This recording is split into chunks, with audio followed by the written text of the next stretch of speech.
Let's welcome now Russia Program Fellow at the Foundation for Defense of Democracies, Ivana Stradner. Ivana, what do you make of this 28-point peace plan put forth by the White House?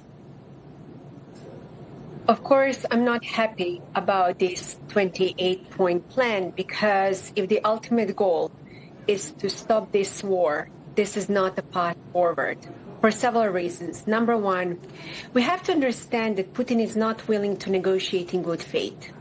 He's going to use this 28 points plan to pause, to reposition his military, and to continue.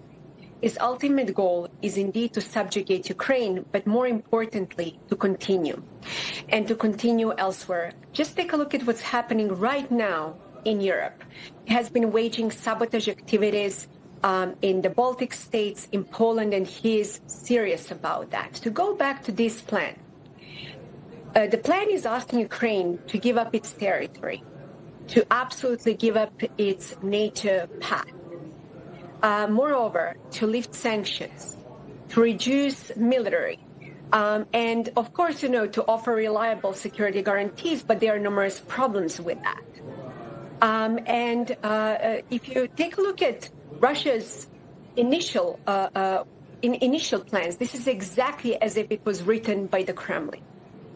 Ukraine has to be very careful about that. They should not reject this proposal.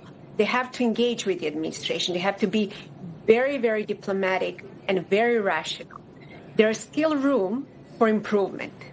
I read this agreement. There are some good parts and there are some bad parts. There are some poorly written parts. And this is precisely where Ukraine can step in and to continue to negotiate.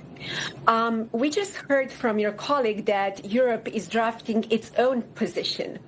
But Ukraine has to understand that without the U.S., it's impossible to continue. And this is precisely that they should not abandon the U.S. as an ally, but also the United States should not abandon Ukraine. Because this war, it's not about Ukraine. Russia, China, Iran, and North Korea are working together to undermine the United States. And the second point that I want to make, Russia knows very well that the United States deeply cares about economic cooperation. And Russia sent its envoy to manipulate the White House, talking about potential economic cooperation. This is a dream come true for Kremlin, as Putin will just use that to buy more time and to reposition his military and to continue. The United States has its numerous ways that they can end this war. There are still ways that we can use sanctions against oil. Second thing, to provide Ukraine with the weapons to put Putin on the defensive so he spends time, energy, and resources defending himself. And the third point that I also want to emphasize, I think this is extremely important. Washington has to absolutely abandon that naivete that by putting Russia closer to the United States, going to divorce Moscow from Beijing. They're working together. So this is a false errand.